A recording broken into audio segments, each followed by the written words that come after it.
All right, welcome to all the folks who are tuning in from various places. This is a recording that will both be available on my YouTube channel, You Must Be Some Kind of Therapist, and will also be available to my guests, interns and trainees that you're working with. So, Tim, can you explain what we're doing for those who are listening on YouTube? Sure thing.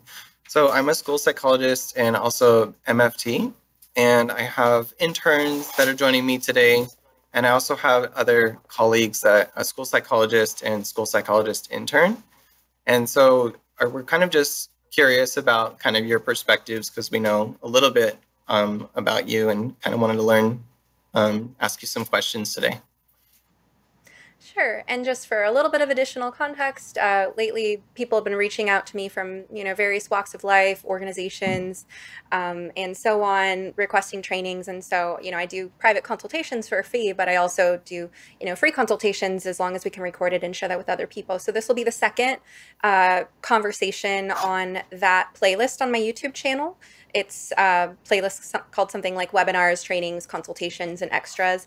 And for people who normally listen to my podcast on audio platforms, you'll have to go to my YouTube channel to find these special trainings. So Tim is one of those people who's reached out asking if I could talk with him and his graduate students about these gender issues that are so fraught in the field of therapy right now. And so that's what we're doing. So that was kind of the introduction for the people watching on YouTube, but I also want to just kind of say hello to the people behind you, Tim. I know I won't be seeing their faces or interacting with them much, and we're going to keep their identities private. For their comfort, but I also just want to acknowledge the people who are watching from behind you, as well as the person who's in the audience as well. Very good. Thanks.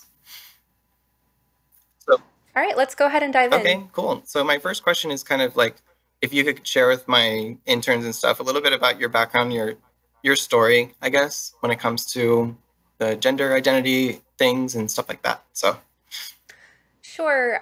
So I'm a licensed marriage and family therapist in Oregon. I have a private practice doing telehealth that I've been doing for 2 years. Before that, I worked at, well, let me start from the beginning. So I went to graduate school in California from 2010 to 2013.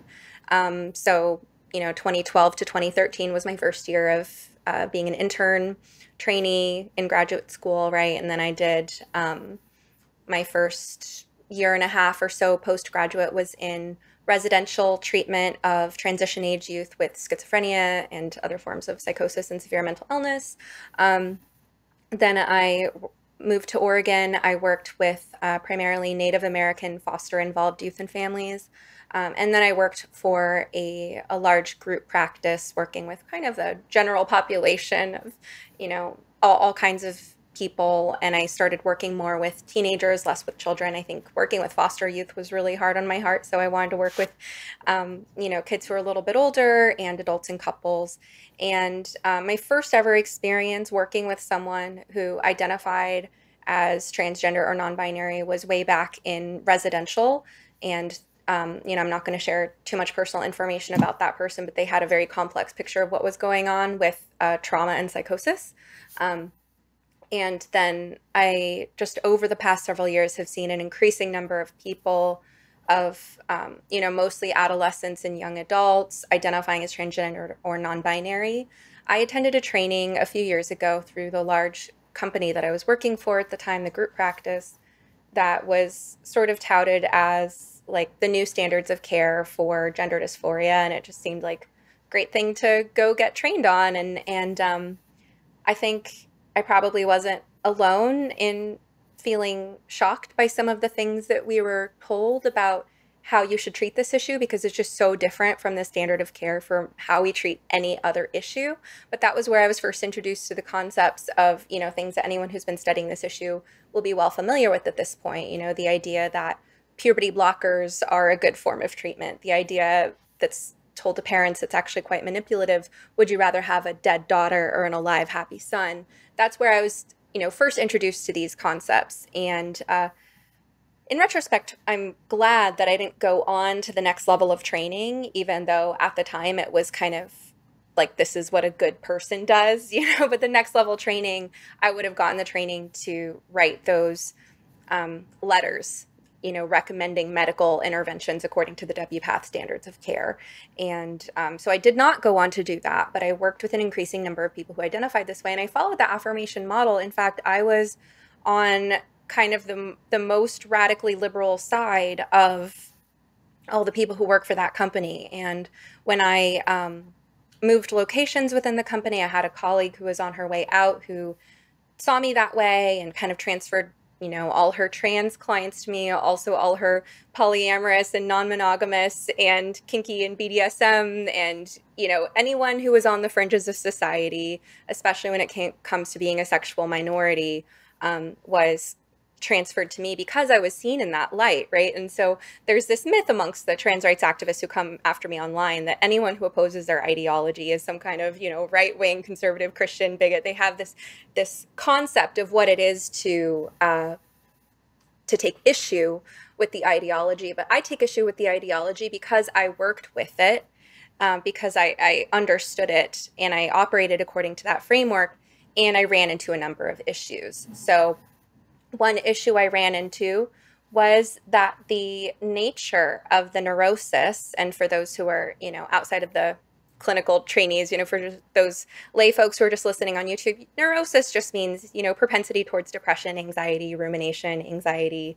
That the nature of the neurosis I was experiencing seemed really stubborn. I was having really good results helping a broad variety of people who were coming to me for therapy. We actually had, it was in a place I worked that really favored an evidence-based approach. So they actually had people fill out surveys at every appointment rating their depression and anxiety symptoms. And, I noticed that this population was kind of treatment resistant. I also noticed that it felt like we could never talk about the elephant in the room. And I feel like it's part of our job as therapists to talk about the elephant in the room. That's something that I'm generally pretty good at, pretty confident at, but it always just felt like there's this big glaring thing that we can't talk about, which is how they came to identify as trans. And, I was seeing signs of autism, trauma, homosexuality, all these other issues that we now know are common underlying reasons that someone becomes susceptible to the idea that they're trans. And I was seeing those things, but it felt like I could never really make the link. And, then also kind of thinking about, wow, surgery, surgery on a young, healthy body, is that really necessary? And then I started hearing ideas of young people thinking that you could just kind of microdose, so to speak, testosterone to get the exact right type of effects that you want to suit your non-binary identity, right? There's a lot of rigid and extreme thinking, a lot of blind spots that I had a hard time getting access to. And then what really tipped the scales for me was when I learned that there is such a thing as detransitioners. Because I didn't know this for the first few years. It seems counterintuitive that someone would make a decision to change their sex early on and be happy with that for the rest of their life. And we now know you can't actually change sex. But anyway, it seems counterintuitive, but I was like, well, what do I know? Until a moment a couple years ago, it was, I believe, like spring of 2022, perhaps, or 2020, I'm sorry, that I learned that there were people who had transitioned and regretted it, and then made some efforts to reverse their decision. Now, of course, the medical stuff is hardly reversible, but and then I learned that trans rights activists were trying to cover this up. And that's when I became very curious to learn more.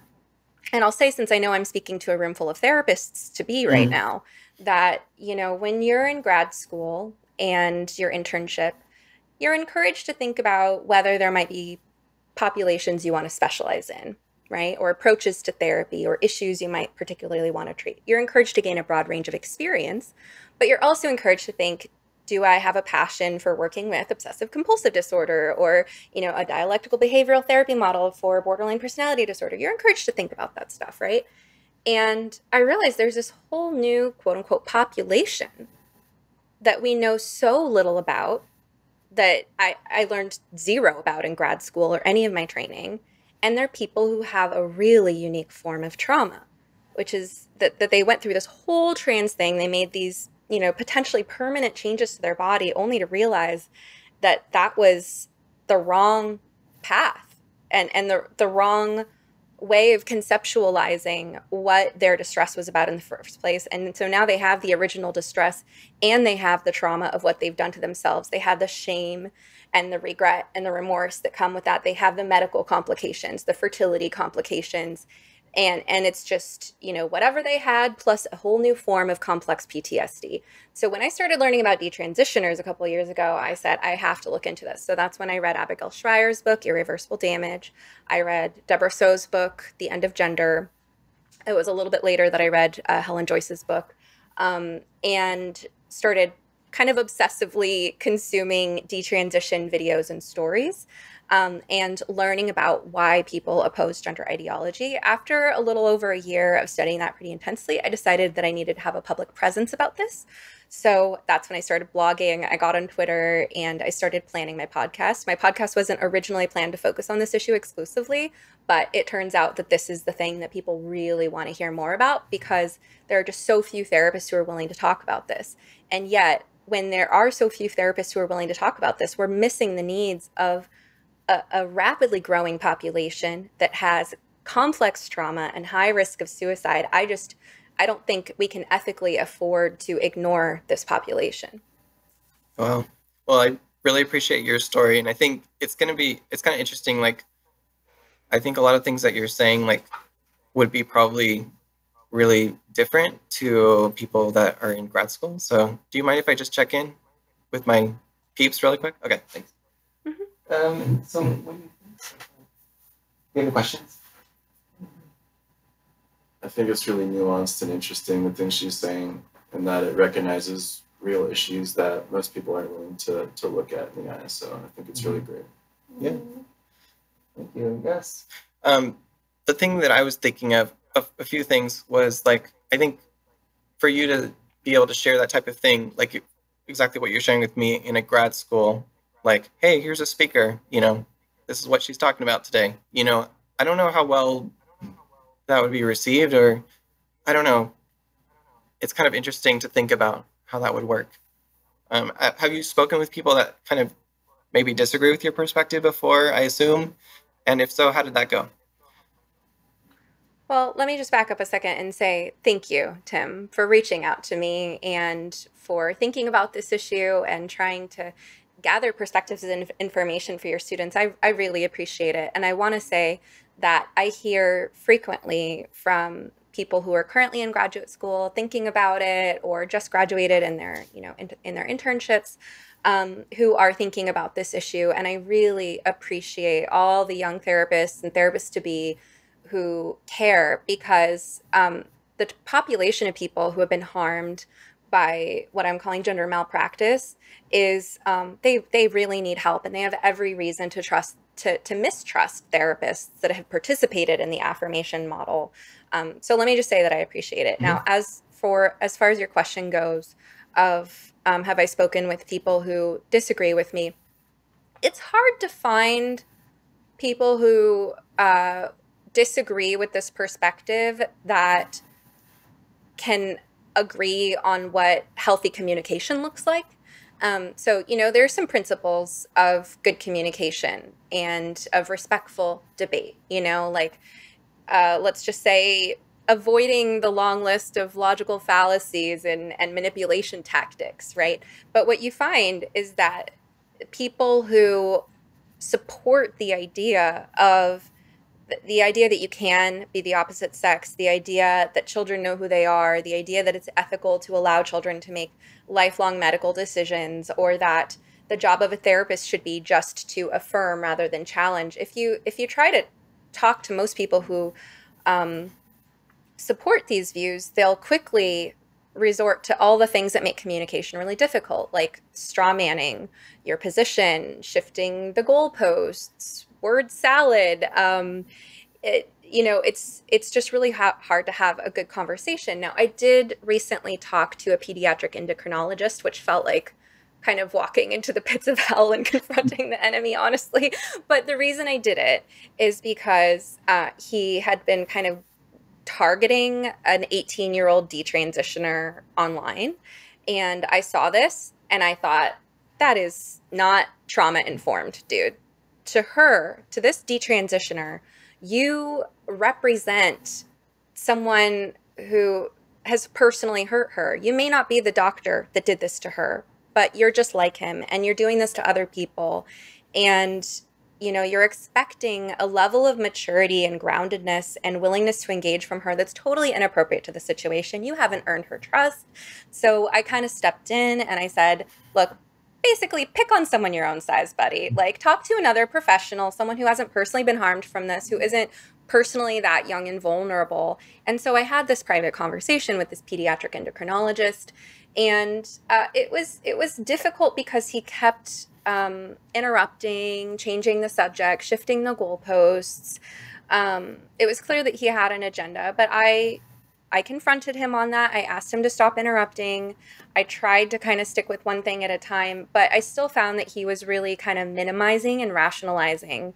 Like, for instance, I asked him to describe the risks and benefits, because one way I framed our debate is that to him, the benefits of so-called gender-affirming care outweigh the risks. To me, with everything I've looked into, the risks significantly outweigh the benefits. So we disagree in our calculations. I asked him to describe, how do you see the risks and benefits, and how do you talk to this? How do you talk to your patients about this? And he basically summarized the risks as that you're taking on the risks of the opposite sex. So if you're a male and you're taking estrogen, that now you have the same risks as a female, like, and I'm just making this up, he didn't say this specifically, but for instance, there are certain forms of breast cancer that are dependent on estrogen, right? Or that if you're female and you're taking testosterone, you're incurring the same health risks that a male has because of testosterone in his system. And that's wildly inaccurate and grossly minimizing a whole bunch of other medical concerns. So, that was my recent experience of trying to talk to someone who's supposedly informed from the other side of the debate. Ironically, within that same week, I also watched a recent interview, this was just last week, between Blair White and Richie Herron. So Blair White, for those who don't know, is a kind of a very well-known trans heterodox thinker YouTuber. And Richie Herron is a well-known detransitioner who's suffered immensely. And in this interview, Richie Herron... Sorry? That name sounds kind of familiar. Thank you. Oh, okay. Yeah. So Richie was sharing facts, medical facts about endocrinology that he's learned as a layperson because he's been a victim of this stuff. And I was thinking, how ironic is it that a pediatric endocrinologist, when I'm trying to challenge him to a fair debate and ask him to prove his side to me, cannot tell me the same facts as this layperson who's suffered as a result of this type of so-called medicine? Mm-hmm. My question, you mentioned the risk versus benefit thing. And so I think it's so important as therapists that we respect the client's autonomy and, just really honor that and empower them. There's like, basically there comes a time when the autonomy could be something that's like, maybe they're getting into, I don't know, something that could be harmful for them, just general. But what's the harm with identifying as a different gender and all that stuff? Like, I'm just kind of curious your perspective about that. Right. So autonomy doesn't always, autonomy is a big word. It can mean so many different things in so many different contexts, right? And I wouldn't say that it is ever a therapist's job to interfere with someone's autonomy unless, you're following mandated reporting laws or, depending on the state that you're in, there's different laws about when you can involuntarily hospitalize someone, depending on the severity of intent to harm self or other. Aside from extreme circumstances, we generally don't interfere with people's autonomy. We do try to provide the best therapy that we can and the best information that we can about the risks and benefits of anything. Now, usually that's pretty limited because we're not doctors, right? If a patient wanted to talk to us about the risks and benefits of, let's say, a certain type of anxiety medicine, we would mostly just refer them to their doctor for that. We would maybe share within our scope of practice, anecdotally, here's what I've heard from other people, but this is not based on data, or, we'd be very careful to kind of couch whatever psychoeducation we provided in the understanding that I'm not a doctor and there is someone more appropriate than me to talk to about this. But the problem with the gender issue is that our role as therapists has been redefined to include things that it never included before. Recommending a lifelong medical intervention, right? Actually writing a letter, signing off on it is, I think, really overstepping our bounds. So, there's a few different issues wrapped up here, because one is, what should be the role of therapists in recommending anything medical? Now, but as to your question of, I'm just kind of actually looking at where you wrote the question. I think this is question number 2. Like, what's the harm in affirming, I think, is your question. So I think there's a lot to unpack here. I think we could kind of explore the hypothetical question of what would the landscape look like for us if there were nothing medical about this, if this were just an idea, right? And if when someone said, I identify as a man, call me he, him, if that was all there was to it and nobody was actually getting medically harmed by this stuff, personally, I would still have my reservations about that, because, like, if I were to introduce myself to you, Tim, and say, hi, I'm Stephanie and I'm a Capricorn. Please, respect my chosen adjectives of persistent, stubborn, and hardworking. You might feel a little put off by that. You'd be like, well, I don't believe in astrology, but, do I entertain her with this? Or, you might kind of feel like that there's some things that's been put upon you that I'm expecting you to agree with me, right? And thinking of it from a psychological lens, that's a boundary. I'm trying to think of the word, that's enmeshment, right? There's not appropriate kind of natural healthy boundaries where, speaking of autonomy, like, I'm free to believe in astrology. I'm free to think that being a Capricorn has a lot of meaning in my life. But can I see you as a separate person? Maybe you're a Christian, maybe you're an atheist, right? You could have a whole different cosmology. And so, I think there's something to question from a psychological lens just about the expectation that someone agree with what is essentially a metaphysical view, right? So when someone says that they're a man and they're biologically female, they're asking you to engage with their cosmology. Now, what I would want to do if the medical thing wasn't involved and if there weren't these laws banning the redefined version of quote unquote conversion therapy, I'd want to explore, what is the significance metaphorically to this person of feeling like they relate with the concept of what it is to be a man. There's a lot to unpack there. Is it about feeling unsafe being a woman because of objectification? Is it about, being gender atypical? Maybe this person's actually a butch lesbian and hasn't figured that out yet. Is it about, putting up a wall? Is it about power, right? Because I can have power over you if I can get you to tell me, yes, you are a persistent, hardworking Capricorn, Stephanie, right? Then I'm shoring up my ego. So I think there's a lot to explore there. But we can't explore that in isolation, because what it really means to identify as trans, or even increasingly non-binary, or some of their quote-unquote gender identity, is it's very likely to lead down a path of medicalization. And the medical stuff is very serious. So I don't know if you want to get into that. Should we go over, like, what are the medical consequences? Yeah, I'd be interested in that for sure. Okay. So actually, can I just ask, because I'm curious who's in the room here. I know I'm not going to see them, or we're not going to reveal their identities, but I'm curious, what do people think, like, when they think of gender affirming medical care? What do they think goes on? What do they think are the risks and benefits or the consequences of these procedures? Would anyone be able to answer that? As far as I know, I believe that it's there's not a whole heck of a lot involved. From what I have heard from somebody who's been through the experience, they go to their doctor, they were referred to or for a, I guess, gender like evaluation, and then they answer a bunch of questions, and if they come out as whatever gender they are, then they can go on to hormonal therapy. I mean, it seemed pretty quick. So that's what I've been told. Right. And so when you talk about hormonal therapy, you're talking about cross-sex hormones. We also, puberty blockers as well. What are people's current understandings of what those cross-sex hormones or puberty blockers do to the body, as well as the surgeries?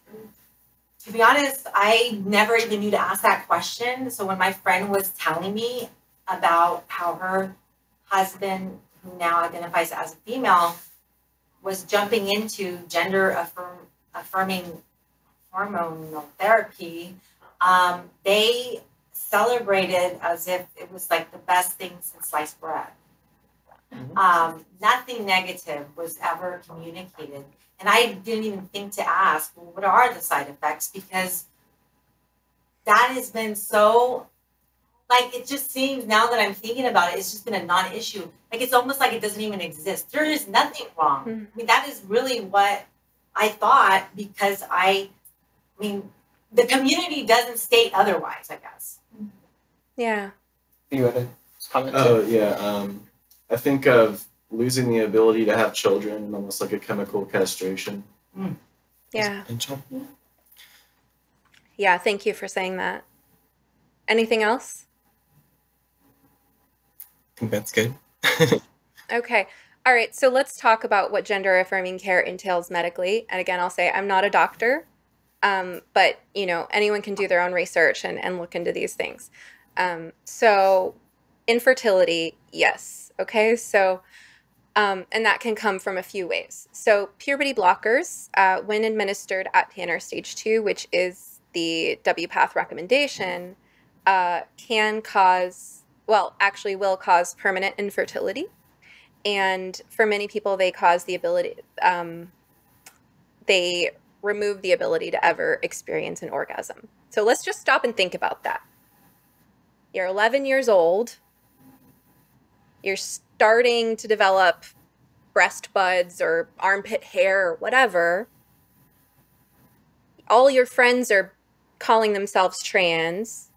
It seems like the cool thing to do. You have no idea what an orgasm is, nor should you. I mean, a lot of 11-year-olds will find out pretty quickly, but, I support protecting children's sexual innocence and naivete, but adults support you making a decision at 11 that will cause you to never be able to have an orgasm. Do you have any idea what you're getting into? No. This is why we say children cannot consent to puberty blockers. Okay? There's also, they say that there's fertility counseling or whatever. And in some places, I don't know if this is regulated by state or country. I haven't looked into the specifics, but there are different requirements. So if you listen to, I can't remember which episode I did, is my podcast, might be 22, Oliver Davies, he shares that, he went on cross-sex hormones and testosterone blockers as an adult, and they required him, because he's in Australia, and the laws there require you to actually preserve your sperm or eggs or whatever. And so he did that, right? But then there were some issues with payment, and down the road, like, his sperm got lost, and so now he's not able to have children. And when he made that decision at 26 or however old he was very nihilistic and didn't think he'd ever want to have children, because he thought, what a horrible world. Why would I want to bring children into it? Well, now he's in love. Now he's with a woman he calls the love of his life, and he wants to have children more than anything. He's 34. I mean, how many people thought at 13 or 25 that they would never want to have children, and then when they're 34, they want children desperately? That's very common, right?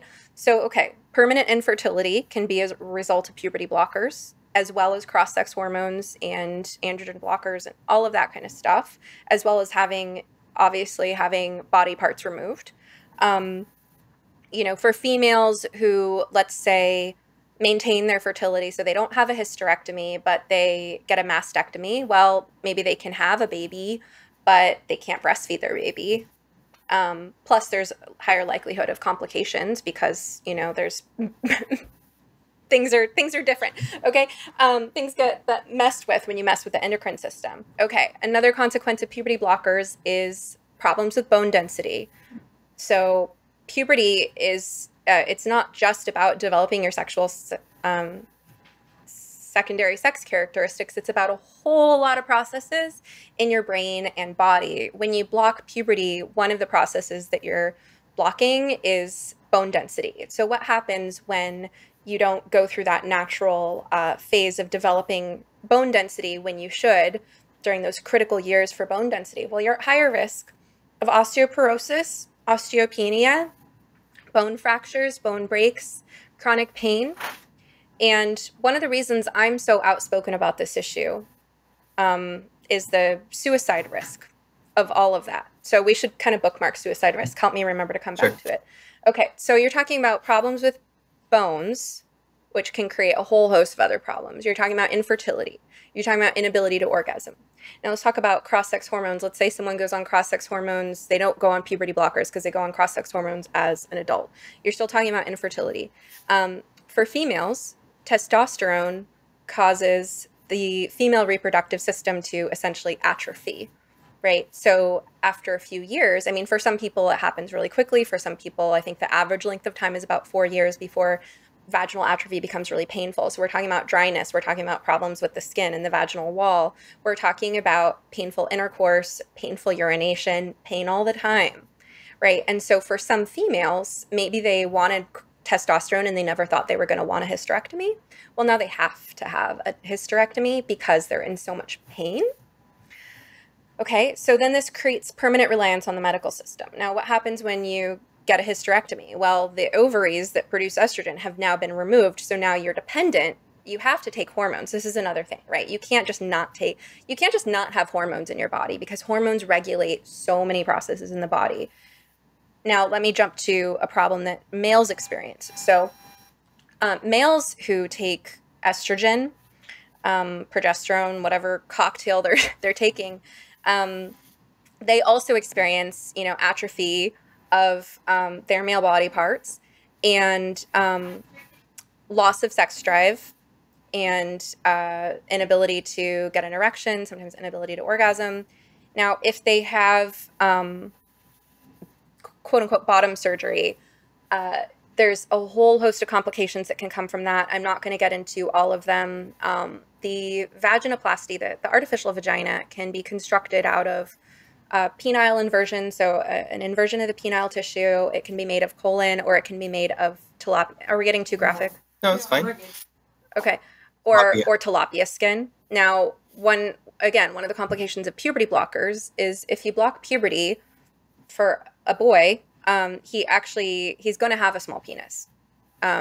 So then if he later regrets it, well, now he has a smaller penis than he would have. That can cause a lot of shame and embarrassment and regret, right? Or if he goes on to get a vaginoplasty, then there's less tissue to work with, which means it's going to be more likely that it's necessary to use tilapia skin, fish skin, right? There's so many complications with these surgeries I'm not going to get into, but let me just say that the pain is an issue. Another issue that I hear from a lot of males, this is really tragic, is there are males who want to detransition, but they have so much pain or sexual dysfunction that they're grateful that estrogen lowers their sex drive. They're afraid that if they go back on testosterone, which at this point would have to be exogenous because they've been castrated, so they can't produce their own testosterone anymore, they would have to take exogenous testosterone instead of the exogenous estrogen they've been taking. They wish they could, but they're afraid that if their sex drive were to increase while they have this much pain and dysfunction, and they've been castrated, and they've had their penises removed, right? They'd have an artificial vagina or whatever, that would be too much for them, right? That the inability to experience sexual functioning while having a higher sex drive would make them want to end their lives. So, I mean, these are just a few of the complications. I could go on for hours about the complications, right. Okay? But the regret rate, I mean, we just don't know how high the regret rate is going to be because there's this rapid exponential increase in the number of people identifying as trans. The threshold is being lower for how young they are, and how many hoops they have to jump through and what criteria they have to meet to be considered eligible for these, right? The natural desistance rate of gender dysphoria back when we used the watchful waiting approach was 60 to 90%, meaning if we just allowed someone to go through puberty and struggle and come to terms with themselves, they would likely grow up to be gay and okay with who they are with adequate support, right? So if you consider that the natural desistance rate was already so high, then we had the social contagion, or all these people who wouldn't have had gender dysphoria if it wasn't for people around them saying that that's the reason that they feel depressed or bullied or whatever. And then you look at how long it takes, you know, typically 5-8 years before someone really has these regrets. We have no idea what the regret rate is going to be, but I think it's going to be super high. I think we're going to have hundreds of thousands of people experiencing major regret, and now they have no sexual functioning. They have no ability to orgasm or reproduce. They have chronic pain and disability. They have to poop in a bag. That's a complication as well. You can see where this is going. This is a really unique form of CPTSD. Mm-hmm. Yeah, definitely. So you mentioned that the rates of people identifying as trans have gone up, and I was talking to my intern today about like, well, it could be just because there's more acceptance in society and like more people are like just realizing, oh, that kind of fits me better. What do you feel about that? Like, do you feel like that makes sense? Yeah, so that's one argument, right? The argument is that we see this exponential rise due to an increased acceptance. What I would ask anyone who's entertaining this argument to do as a thought experiment, and this is hard to do because it requires some imagination, but try to put yourself in the mindset of a young person, right? See if you can remember what it felt like to be 13 or 15, and then spend an hour on trans Pinterest or trans Instagram or trans TikTok and just take in the messaging and take in the emotional quality of the messaging, right? And the unspoken parts as well as the overt parts. And I think you'll find if you do this experiment that it's very appealing and persuasive, right? And that your inner teenager who's embarking on this experiment thinks maybe I'm trans too. Okay, so part of my personal breakthrough in how I changed my position on this is that I did that thought experiment. I thought about, and I think a lot of well-meaning therapists who are on board with the affirmation model probably haven't done this. I mean, some of them themselves are trans, but a lot of them kind of have this narrative. Well, first of all, they think it's kind of just the next wave of the gay rights movement, which is not true. It's very different. And, you know, there's also this belief, well, I didn't experience that, so who am I to tell this other person that what they're experiencing isn't valid? I can't possibly know what it's like. But actually, you know, I don't know about them. I don't know about the people who think about that way. But when I think back on my adolescence, I actually would have been one of these kids for a number of reasons, right? Because, like, I was bullied. I didn't fit in. I would have loved to have something to blame it on. Like, I'm just an oppressed minority. People don't like me because I'm trans. But now I have this cool club I can join where I'm going to get instant affirmation, instant praise, right? Instant attention. It's very appealing, right? And trans is also offered as the narrative for why you experience normal distress, as well as distress that's attributable to other things, right? So discomfort with your body. I mean, who didn't have discomfort with their body when they were growing up? You know, the thought that a young girl who's maybe only had 1 or 3 or 12 menstrual periods in her life, you know, of course she's going to hate getting her period. Like, I mean, which among us as females are just like, oh, yay, I got my first period. Now I'm a woman. Great. Like, you know, and regardless of which form your body is developing in, you know, either you're dissatisfied because your body doesn't look like a model, or you're dissatisfied because it does and you're getting sexually harassed and objectified. You also have to think about the influence of porn on this generation. This generation has more access to more porn than any generation before, and it's more extreme. So girls are growing up where, even if they're not looking at this stuff themselves, their peers are, certainly boys are. It affects how boys interact with them, right? They're seeing models on Instagram. They're seeing thin spo, right? And they're seeing all these models not just models as in models, but like they're seeing examples of what it is to be female. That's basically like you have to be a Barbie doll or a porn star. You have to look a certain way. You have to put a certain amount of effort into your appearance. You have to feel positively about being objectified and being treated as a sex object. And if that's not how you feel, if that's not what you want, which like it's not what any girl wants, right? But if you're not on board with that, then that means you're not really a girl, right? And same thing for boys, in, you know, that if you're not, I mean, although increasingly you're seeing autistic boys, this is especially for autistic boys, they're actually stereotypically boyish, you know, their interests are like video games, and they don't really even have any feminine traits, but it's just, it appeals to their rigid thinking. I could go on, but I don't want to spend forever on this question. What was the question again? Oh, Where are we? I don't remember.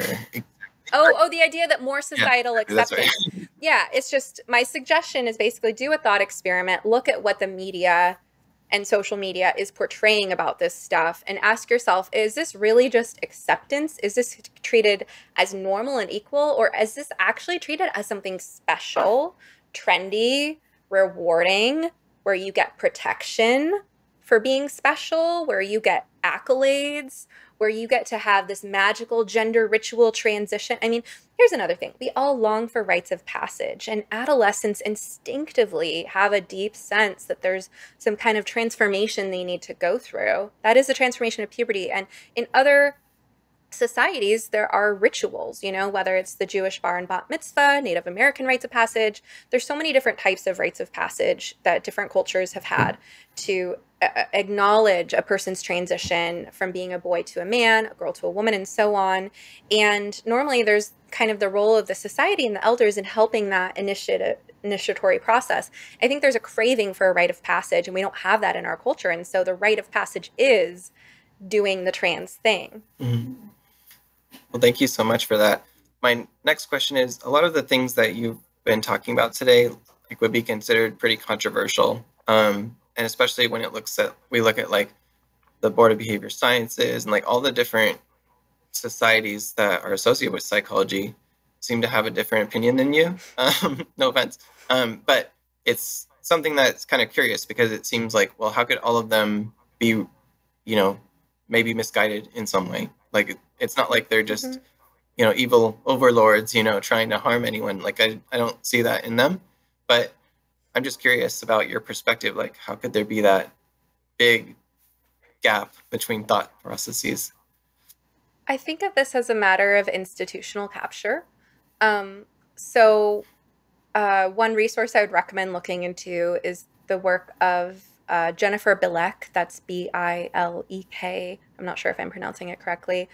She wrote an article called something like, "Who are the rich white men behind trans ideology?" or something like that. And let me say, there's a lot of money in this, there's a lot of power, and there's a lot of pressure on our institutions. Look at the fact that the head of Health and Human Services now is a trans person. There's a lot of money in this, right? Each person who goes through this is a medical patient for life. And do we trust Big Pharma? Do we trust Big Pharma? I don't trust the people behind the opioid crisis, right? And by the way, that's another thing we don't talk about enough, is the fact that there are people going through these surgeries who are becoming opiate addicts because of the surgeries. So, for example, if you follow Jalisa Vine, Jalisa is her first name, Vine is her last name, she's on YouTube.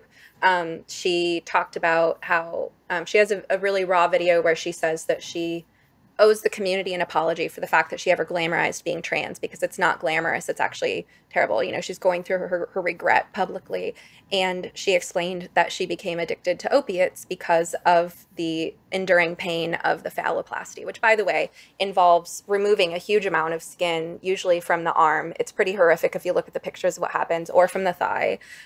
So there's the pain of what's happening on the arm, there's the pain of what's happening in the groin. Right? So there's a whole new wave of opiate addiction because of this. Anyway, I don't trust Big Pharma. There's a lot of pressure in this. There's a lot of radical activists exploiting our emotions. therapists tend to be pretty agreeable and conscientious, right? If you think about the big 5 personality traits, what are the personality traits that are common amongst therapists? We're agreeable and conscientious, right? We want to do the right thing. We care about people. We tend to believe people. I think this means that we can have a hard time setting boundaries sometimes. Also, if we're not careful, our egos get wrapped up in this stuff, right? Like, we have our savior complexes. We like to be the rescuer in the drama triangle. This is why it's so important to learn about the phenomenon of countertransference and to learn how to recognize your countertransference and to know your personal weaknesses. If we're not careful, then our own emotional hooks get, played on, and we become very susceptible to this narrative of the magical trans child or the victim trans child that you have to protect, right? And I think it's partly our personality traits as well as our cowardice too. It's like we work so hard to get our licenses. You're in grad school. People in this room probably have, student loans out the wazoo, or you worked really hard, right? And you're going to keep working hard for several years. I know I have a ton of student loan debt. My first few jobs before I got licensed were just barely making enough to get by. You work so hard as a therapist to get your license and to get financially stable. And you live in constant fear that one of your clients could make a complaint and you could be under investigation. And especially if you work with, people with complex trauma, people with personality disorders, where there's, they're likely to go to some kind of extreme if you do something that upsets them. These are real fears. Plus, our job is suicide prevention. There's always the fear that one of your clients could commit suicide, and that would be bad enough in and of itself. But then the fear that while you're thinking about your poor client and their poor family, that the family could blame you, right? And now it's your fault that they killed themselves. I mean, that's a lot of pressure to live with as a therapist, right? So I think we're fearful. We're fearful of the power that the boards have. And we try to stay within the lines. And unfortunately, that means that we don't use our best thinking. I think we abandon our clinical judgment. We abandon best practices in the way that we approach everything else to engage in this kind of trans exceptionalism. And I think it's a mistake. And honestly, I just hear from people all the time. And there's such a hidden, what's the word? Collective mass building, a critical mass building. Right? And I think the sooner you're willing to kind of join us on my side of the critical mass, the sooner we can defeat this. We need pressure on these boards. We need people who have been victims and survivors of gender malpractice to let the boards know, so that the boards aren't just hearing the side of the story of the people who want to wag their fingers and say, this woman I don't like on Twitter is a conversion therapist because she says gender critical things on Twitter. People like that will come after people like me. But the boards also need to hear from people who have complaints about therapists that did not question them. Because if you listen to the stories of detransitioners, as I have, you will invariably hear so much of the message of, I had so much going on, I needed a therapist to unpack it with me, and they didn't care. All they did was affirm. They just wrote me a letter. And really, now I know that I have autism. Now I know that I have internalized homophobia. Now I know that the molestation that I experienced when I was 12 years old made me hate my breasts, right? And I wish that a therapist had done their job. Those are the people we need to be listening to. Right. And I hope that those folks will also be contacting the board so they hear the other side of the story. Yeah. Well, thank you so much for that explanation. I think, it's just very curious to me, the different perspectives people have and like how it's so hard to bridge that gap because, on one hand, they have people like yourself, that's just like really fiery, really passionate about your side. And then the opposite end. So it's hard for people, I feel like, to really have some nuance and try to understand the data better. I don't know, when they're talking. So. Yeah. Well, and think about it this way, like the trans rights activists of today are the detransitioners of tomorrow. It's like 5 to 8 years on average. We don't really know. We don't have enough data.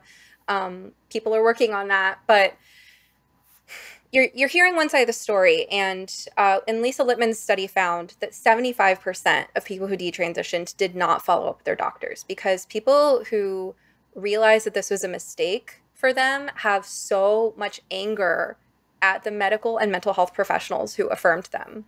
And so, of course, like, you're not getting the follow-up. And if you're a therapist who's putting yourself out there as an affirming therapist, or if you're engaging in forms of virtue signaling, then you're sending a signal to everyone who's on the other side of this issue that you're not a safe person to work with. So of course you're only seeing one side of the story, but I would definitely encourage therapists who are early in their careers to think about specializing in survivors of gender malpractice and, you know, understand that this is unfortunately an issue on which you can't really be neutral. I mean, as therapists, it's our job to be neutral on a number of things. And trust me, I work with people from a wide variety of backgrounds within their frame of reference. But I have chosen this hill as the hill I will die on because I feel like I understand what my professional responsibility is. And anyway, thanks for really doing your best to expose your students to all sides of things. Thank you. Yeah, thanks for your story. And yeah, that's my main thing, is just kind of just learning more about the issue, just being curious about how are things like going with this type of topic. And I don't know if I'm being coherent right now, but thank you so much. I was going to ask them any questions really quick. Great. Any questions for her? I think what's really challenging is when you have a student that you're working with, and you know parents are trying to do their best, and you have a student who wants to go on the therapies and that sort of thing, and literally they're not even 18, but because parent permission is that okay, yeah, let's do this, right? But I feel like you say, either they're misinformed or they don't have the total information or the full facts or in terms of risks and that sort of thing. And so it's really hard just to stand by and sort of watch a train wreck, right? So I don't know, what is your advice in terms of like our roles as, you know, therapists, in terms of, I don't know, telling the parent to please explore all sides? I mean, I don't know. What do you say? Whew, tough, Yeah. right? So I mean, best practices always start with where we agree, always start with the positives that we can validate, right? We agree that this parent loves their kid so much. We agree that they want what's best for their kid. They care about their long-term well-being. They're operating, trying to make the best decisions they have with the information available. So we start with the positives, right? Then I would maybe explore, and I don't know the family you're working with or how much you've already done about this kind of stuff, but I would want to know, what is their knowledge base? What information are they going off of? And then, you know, then we can provide the information that they don't have. And, you know, as therapists, that includes information on developmental psychology, right? So if they're 18, right, we know that their brains don't fully mature until they're 25. We know that this is a time of really grappling with forming an identity. We also know, and actually I think we have a responsibility to educate ourselves, because some of us don't know about the social context in which this is occurring. I think a lot of well-meaning therapists maybe aren't spending a lot of time on TikTok and Tumblr, and you know, they're not seeing what the discourse is amongst the young, and so they take these statements that the young people are saying at face value, even though they sound really outlandish. They think, well, that must be true, and they're not aware of the social context in which this is happening. So I would want to look with the parents about, you know, what do they know about the medical side of things? What do they know about the developmental psychology side of things? And what do they know about the social influences, whether that's through social media or through peers, because this is very trendy, and trying to understand what needs is a young person trying to meet through this, right? Are they trying to meet needs for connection, for protection, for identity, for group belonging, for you know, there's just so many things, right? Mm-hmm. There's a lot to explore there. I think the other elephant in the room too is that the comorbidity issue, right? Because a lot of these students who now are transitioning have diagnoses of depression, anxiety, autism. So, you know, I think that we definitely could speak to the influences of the comorbidity piece, you know, but again, it's like, how much do we say? Because it becomes like this revolving, or like this vicious circle, you know, the student saying, well, I have all these things because I'm not the gender that I'm to be right now. And so, but at the same time, we know that they're not making a clear decision for so many reasons, and then all those comorbidities just are on top of it all, right? Yeah, absolutely. there's a chicken and egg dilemma here, right? Which is that the people who are pro affirmation say that all of those other things are secondary. They're side effects of the dysphoria, and that if you treat the dysphoria through these medical interventions, that you'll alleviate the other problems. That's a really dangerous line of thinking, and it's a radical hypothesis, right? That it's hormones and surgeries are gonna, suddenly you're gonna wake up one day clear-headed and optimistic about life. No, I mean, you're right. There are a lot of comorbidities, and I think, if you look at, again, what the online discourse is that these kids are being exposed to, it's like any form of psychological distress is called dysphoria. Like it could be about anything, it just get filtered through this worldview. And we know as therapists how powerful the lenses you're looking through are, right? Like we know that if you're looking for evidence that the world is against you and everyone hates you, you will find it. If you're looking for evidence that people are kind and generous, you will find that too, right? The lenses we wear are so powerful. And this is a generation that's been inculcated to look through a pair of lenses that everything is gender dysphoria. I think it's our job as clinicians to help them understand their distress and the numerous factors associated with the distress and how the mind works, rather than just my dysphoria this, my dysphoria that. Mm-hmm. Thank you. Yeah, thanks for that. Any other questions? I mean, I know I have some, but I can't bring them out right now. Well, that's really great. I think, yeah, I guess my main goal with talking to you is just kind of just learning more from you, like your perspectives, and kind of asking some, what I feel like are the best questions, in my opinion, of like, well, like what about autonomy, or what about like the BBS? Like, how could they be wrong? Like, I know that that's a fallacy to be like argument from authority, but I just think that there's a lot of scientists out there that are kind of studying this. So, and see, this is what I loved about talking to, like, you're a therapist, right? You can catch the logical fallacies, and yeah, I mean, but there are so many marks behind the history of medicine. Like we, in the 1800s, we gave 150,000 women hysterectomies for so-called hysteria. In the 1940s and 50s, the era of lobotomies. I mean, we've been wrong before. Sure. Anyway, thank you so much, Tim, for inviting this conversation. I really appreciate it. And thanks to all your grad students and people who are listening. Yes, thank you. Thank you. Appreciate you. All right, bye.